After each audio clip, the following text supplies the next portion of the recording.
Shalom, selamat pagi Bapak Ibu Saudara sekalian. Dimanapun Anda berada pada pagi hari ini, mari kita persiapkan hati kita sebelum kita memulai segala aktivitas kita. Kita mau naikkan syukur kita pada Tuhan Yesus, Sang Juru Selamat, penolong hidup kita. Mari kita sama-sama teduhkan hati kita. Kita mau sama-sama menyembah Tuhan. Kami bersyukur Bapa, pagi hari ini sungguh kami rasakan penyertaan-Mu sempurna dalam hidup kami. Dalam setiap musim hidup kami mau selalu mengandalkan Engkau Tuhan. Sebab hanya Engkaulah saja penolong dalam hidup kami, juru selamat keselamatan kami Tuhan. Kami mau naikkan syukur kami, sebab hanya Engkau Allah yang layak kami sembah. Biar segala bangsa sujud menyembah-Mu Tuhan. Terima kasih Yesus.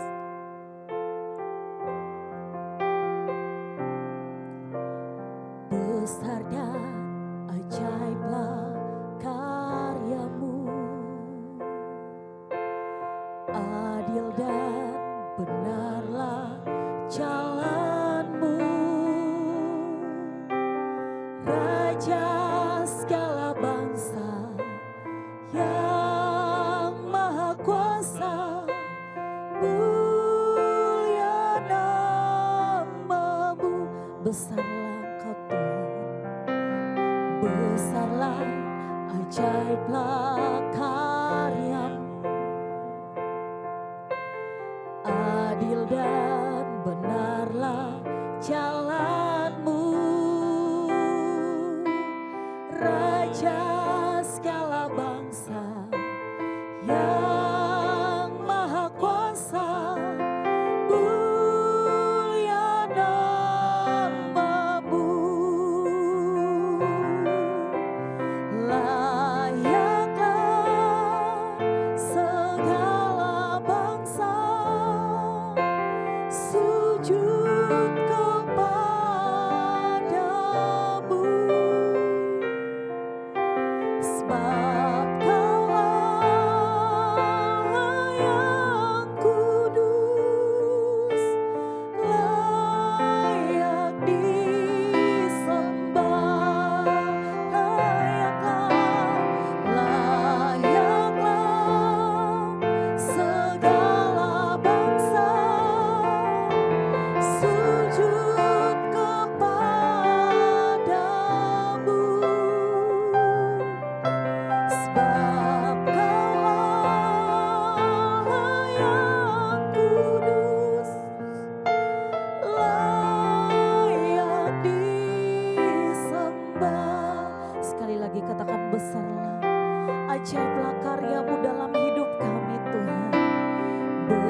menyembah Tuhan, katakan layaklah segala bangsa sujud kepadamu,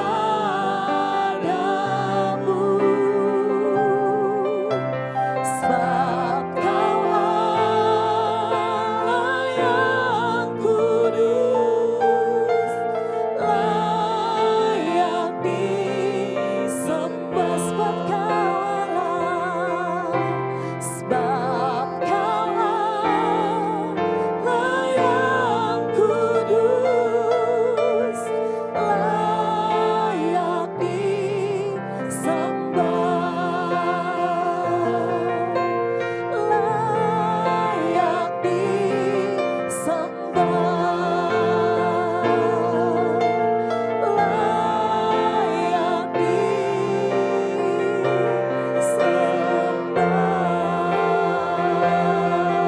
Kau yang layak disembah, kami memuji-Mu Tuhan, senang hati kami menyembah-Mu, syukur bagi-Mu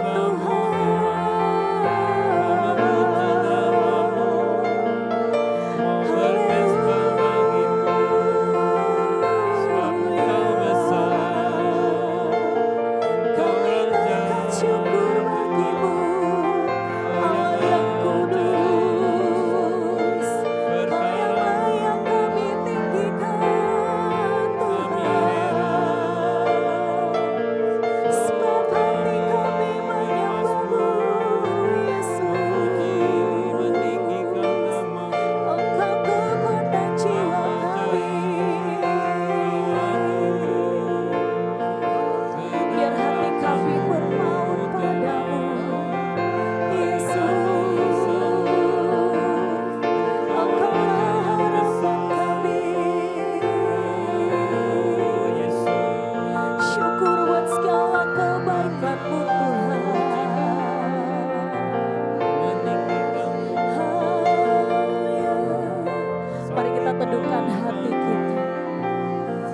Kita bawa setiap doa-doa kita bagi Tuhan.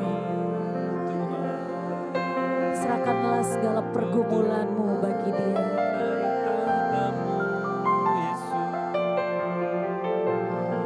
Terima kasih Tuhan.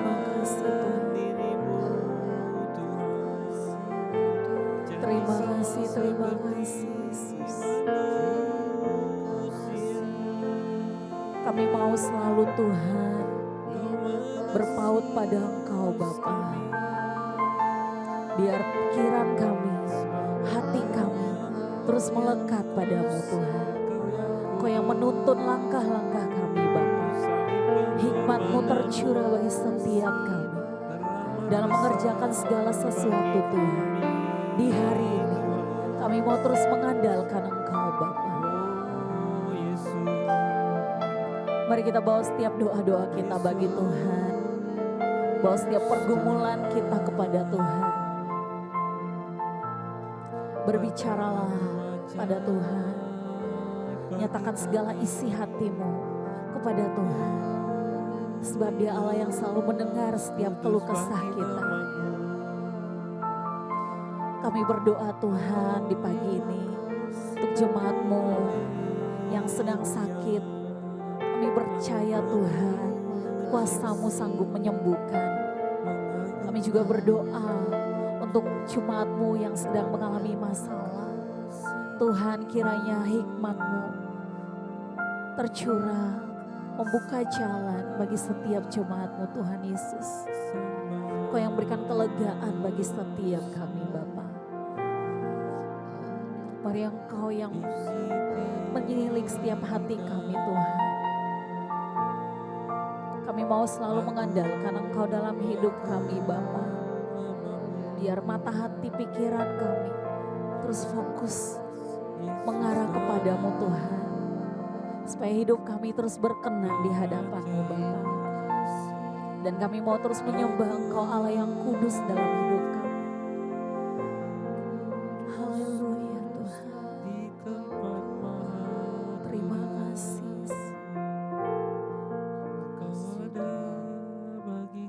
Kudus.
surga bumi menyembah-Mu. Kudus, kuduslah, kuduslah Tuhan, Allah semesta alam. Kudus, kuduslah, kuduslah Tuhan, surga bumi menyembah. Mari kita sembah Tuhan. Kudus, kuduslah, kuduslah Tuhan, Allah semesta alam. Kudus, kuduslah, kuduslah Tuhan, surga bumi sekali lagi katakan kudus, kudus, kuduslah, kuduslah Tuhan, Allah semesta alam. Kudus, kuduslah, kuduslah Tuhan, surga bumi menyembah-Mu. Surga bumi menyembah, kami semua menyembah-Mu. Kami semua menyembah-Mu.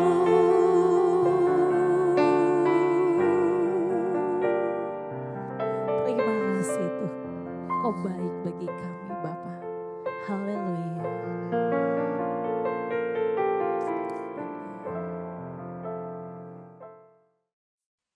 Selamat pagi Bapak Ibu Saudara sekalian. Shalom untuk kita semua. Saudara, hidup ini jika kita tidak peka, maka kita tidak bisa membedakan manakah kesempatan, manakah ancaman. Manakah yang benar, manakah yang salah. Akan bingung sendiri, saudara. Kepekaan ini tidak ada hubungan dengan kecerdasan biasa saja. Tapi ini hubungannya dengan kecerdasan roh. Sesuatu yang sulit dijelaskan tetapi nyata. Tapi sebelum itu mari kita tundukkan kepala lebih dahulu. Bapa di surga, terima kasih untuk pagi hari ini. Kami percaya pagi hari ini ada rencana Tuhan untuk memberi pengertian kepada setiap kami. Supaya kami tidak hidup biasa-biasa saja. Supaya kami benar-benar peka membedakan mana kehendak Allah. Terima kasih, urapi mulut hamba-Mu untuk menyampaikan kebenaran ini. Ya, di dalam nama Tuhan Yesus kami berdoa. Amin. Bapak Ibu Saudara sekalian, mungkin kita semua sudah pernah mengenal atau mengerti tentang adanya IQ, Intelligent Quotient, ya, koefisien kecerdasan seseorang secara nalar, secara logika. Tetapi ada juga yang namanya EQ, Emotional Quotient. Jadi bagaimana emosi seseorang menanggapi keadaan yang menimpa dirinya atau yang ada di sekitarnya. Ini juga sangat penting. Tapi ada juga yang membuat orang membuat quotient yang lain, yaitu SQ, Spiritual Quotient. SQ ini nggak jelas sebenarnya, saudara. Ya, koefisien spiritual gitu. Ukurannya apa? Sangat subjektif dan relatif. Tapi pagi ini saya mau menyampaikan sesuatu yang real, yaitu adanya kepekaan yang kita miliki. Tapi bukan kepekaan fisik, kepekaan roh. Menangkap sesuatu yang tidak kelihatan secara fisik, tetapi itu nyata, saudara. Nah, ini penting sekali. Jadi kalau kita dibangkitkan bersama Kristus, artinya benar-benar bangkit, tidak tidur lagi, maka kita akan lebih peka terhadap dunia. Ya, peka terhadap Roh Kudus maksud saya. Jadi ketika melihat sesuatu yang duniawi, langsung kita bisa mendeteksi. Ya, ketika kita melihat sesuatu yang menyimpang, kita langsung bisa membedakan. Yang ini menyimpang, yang ini tidak. Kalau orang tidak bangkit bersama Kristus, rohnya masih tidur, ia tidak peka. Ia peka terhadap dunia tapi tidak peka terhadap kehendak Tuhan. Ia peka terhadap kehendaknya sendiri, tetapi tidak peka terhadap kehendak Tuhan. Akibatnya semua yang ia rasakan, yang ia putuskan, itu sangat subjektif, tidak objektif. Ya. Nah, kebenaran itu sangat objektif. Kehendak Tuhan tidak bisa diukur dengan kehendak diri sendiri. Tentu saja kita harus memiliki kepekaan akan kehendak Tuhan, kepekaan roh, saudara. Manusia memiliki roh, tapi sebagian besar tidur atau bahkan mati. Ketika kita dibangkitkan bersama Kristus, roh kita itu bangkit, saudara. Menjadi peka, membedakan. Yang ini Tuhan tidak berkenan. Yang ini Tuhan berkenan. Yang ini duniawi. Yang ini rohani. Menjadi mudah, menjadi peka membedakannya. Jadi bukan hanya berdasarkan logika.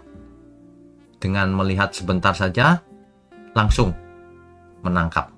Ada sesuatu yang tidak beres nih. Ya, itulah sebabnya setiap hari kita tidak boleh pasif. Kita harus melatih respon kita menurut kehendak roh, menurut kehendak Tuhan, sehingga kita makin lama makin peka. Ya, kalau orang tidak peka rohnya, maka ia sering membuat keputusan yang salah. Maka ia tidak merasakan sesuatu yang nyata di hadapannya, karena tidak kelihatan. Maka orang seperti itu mudah diombang-ambingkan oleh berita-berita bohong, palsu. Karena tidak peka. Sehingga ia bisa mengikuti suatu komunitas yang pencemooh. Ia mengikuti orang yang jahat, dia pikir baik. Ya. Nah ini, makanya iblis menyamar sebagai malaikat terang. Mengapa demikian? Supaya orang yang tidak peka menyangka ia adalah malaikat terang sungguhan. Menyangka bahwa ia datang dari Tuhan. Nah, disitulah dibutuhkan kepekaan, saudara. Jadi kita tidak usah heran kalau ada orang yang tidak peka, lalu mengikut kejahatan. Itu karena tidak bisa membedakan. Ya, maka dari itu betapa pentingnya memiliki kepekaan roh ini. Dan kepekaan roh ini tidak bisa dipelajari, saudara, secara teori. Lalu bagaimana? Kepekaan roh ini didapat ketika kita melakukan firman Tuhan. Ketika kita mencari kehendak Tuhan. Dari hari ke hari, semuanya akan makin peka. Ya, nanti kalau manusia makin peka, ia akan mendengar kehendak Tuhan. Tuhan bisa bicara kepadanya. Tapi kalau manusia sibuk mendengarkan dunia, suara dunia, ia tidak akan pernah mendengar suara Tuhan. Karena ia sibuk, bising dengan suara dunia ini. Begitu kan, saudara ya? Jadi, pertumbuhan karakter hanya terjadi kalau seseorang peka kehendak Tuhan. Kalau seseorang peka kehendak dunia, selera dunia, maka karakternya akan bertumbuh menuju dunia itu. Nah, sedangkan Alkitab berkata, pikirkan perkara yang di atas, bukan yang di bumi. Supaya apa? Supaya kita peka akan kehendak Tuhan. Itu sebenarnya. Jadi tidak bisa diteorikan, tetapi bisa dilatih dengan melakukan kehendak Tuhan. Dan mencari kehendaknya, kebenarannya. Maka manusia akan mengalami kepekaan yang tidak pernah ia alami sebelumnya. Itulah sebabnya firman Tuhan berkata, barang siapa tetap di dalam firman-Ku, ia benar-benar adalah murid-Ku. Dan ia akan mengetahui kebenaran, mengerti kebenaran. Dan kebenaran itu akan memerdekakan dia. Memerdekakan dari apa? Salah satunya membebaskan dari ketulian rohani, kebutaan rohani. Begitu mata rohaninya dibuka, telinga rohaninya dibuka, maka ia menjadi peka. Maka ia bisa menangkap suara Tuhan. Maka ia bisa menghayati cintanya Tuhan. maka ia bisa merasakan damai sejahtera yang Tuhan janjikan itu. Tanpa kepekaan ini, iman hanyalah sebatas teori yang tidak bisa dirasakan. Ataupun kalau bisa dirasakan, itu subjektif. Itu tidak real, itu subjektif. Itu pengalaman pribadi yang sangat subjektif. Padahal iman juga bisa dirasakan oleh pribadi, tapi bukan subjektif. Memang benar-benar dia alami. Disinilah yang membedakan satu orang dengan yang lainnya. Yang peka bisa mengerti dan merasakan kehendak Tuhan, suara Tuhan. Yang tidak peka, apa yang dia dengarnya suara dunia ini. Hoax dia pikir benar. Orang jahat dia pikir orang benar. Salah semua, saudara. Menangkapnya itu salah. Karena frekuensinya salah. Ia menangkap di frekuensi yang salah. Oleh sebab itu, mari saudara, sejak hari ini, pagi ini, sudah kita jangan terlalu bising dengan suara dunia ini. Ayo kita duduk diam, mendengar suara Tuhan. Duduk diam, belajar mengerti kebenaran dan melakukannya. Duduk diam, mematikan manusia lama kita yang sangat merintangi kepekaan kita akan kehendak Tuhan. Manusia lama itu, saudara, nafsu kedagingan itu yang membuat seseorang buta dan tuli akan kehendak Tuhan. Ia lebih dipimpin oleh dagingnya, bukan oleh rohnya. Saya sangat berharap pagi ini menjadi pagi yang mencerahkan kita semua, yang menyadarkan kita semua, yang membangunkan roh kita dari tidur lama. Ya, terima kasih Tuhan untuk pagi hari ini. Saudara, mari kita tundukkan kepala. Bapa di surga, terima kasih untuk pagi hari ini. Kami percaya pagi ini menjadi pagi yang sangat luar biasa. Bahwa kami harus memiliki kepekaan. Bukan hanya kepandaian rasio. Yang terutama adalah kepekaan akan kehendak Tuhan. Kepekaan akan suara Tuhan. Kepekaan akan kebenaran. Kami mengucap syukur untuk gereja Tuhan, gereja mula-mula GMM. Biarlah gerejamu ini Tuhan sendiri yang memimpin, melindungi, dan mengarahkan ke depan. Juga seluruh pelayan Tuhan, kami mengucap syukur. Seluruh jemaat Tuhan juga, khususnya tangan-tangan yang mendukung pekerjaanmu ini Tuhan. Tuhan berkati mereka, Tuhan ampuni, Tuhan pelihara, Tuhan lindungi. Terima kasih, hanya dalam nama Tuhan Yesus, kami berdoa dan mengucap syukur.